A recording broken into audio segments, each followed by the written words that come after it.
जगद्गुरू संत तुकाराम महाराज यांच्या वृक्षवल्ली आम्हा सोयरे वनचरे या अभंगात निसर्ग, मानवता आणि नात्यांचे अत्यंत गूढ पण वास्तव्य दर्शन घडते.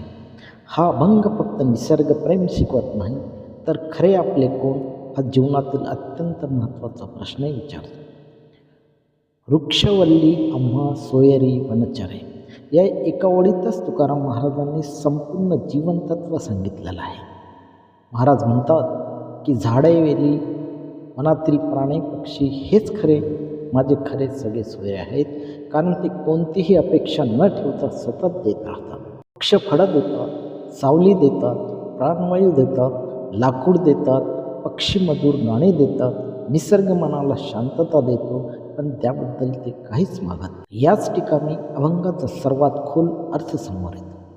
आजच्या जगात अनेक नातीही अपेक्षांवर टिकलेले दिसतात.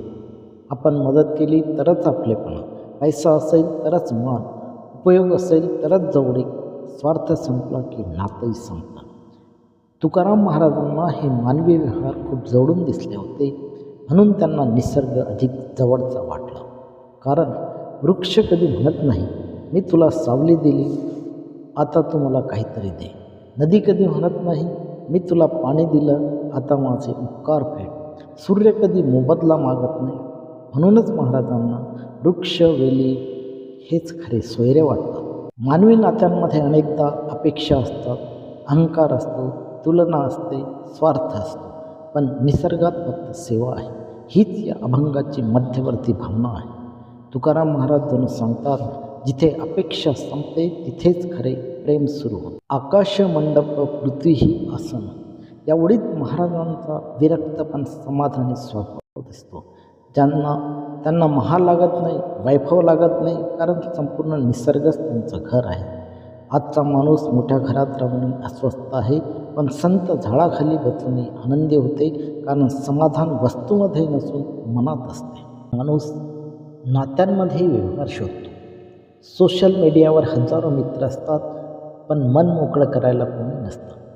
अशा काळात हा अभंग शिकवतो, निसर्गाशी नातं जोडा, अपेक्षा कमी करा, देण्याचा आनंद शिका, नात्यांमध्ये स्वार्थांपेक्षा प्रेम वाढवा. तुकाराम महाराजांसाठी वृक्ष, पक्षी, वेली हे फक्त निसर्गातील घटक नव्हते, तर निस्वार्थी प्रेमाचे जिवंत उदाहरण होते. माणसांमध्ये अपेक्षा असू शकतात, पण निसर्ग फक्त देत राहतो. म्हणूनच महाराजांनी सगळे सोयऱ्यांपेक्षा वृक्षवल्लींना अधिक जवळचं मानलं आहे.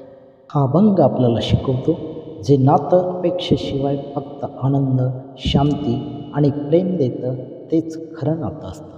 व्हिडिओ जर आवडला असेल तर लाईक करा, सबस्क्राईब करा आणि कॉमेंट्स करायला विसरू नका.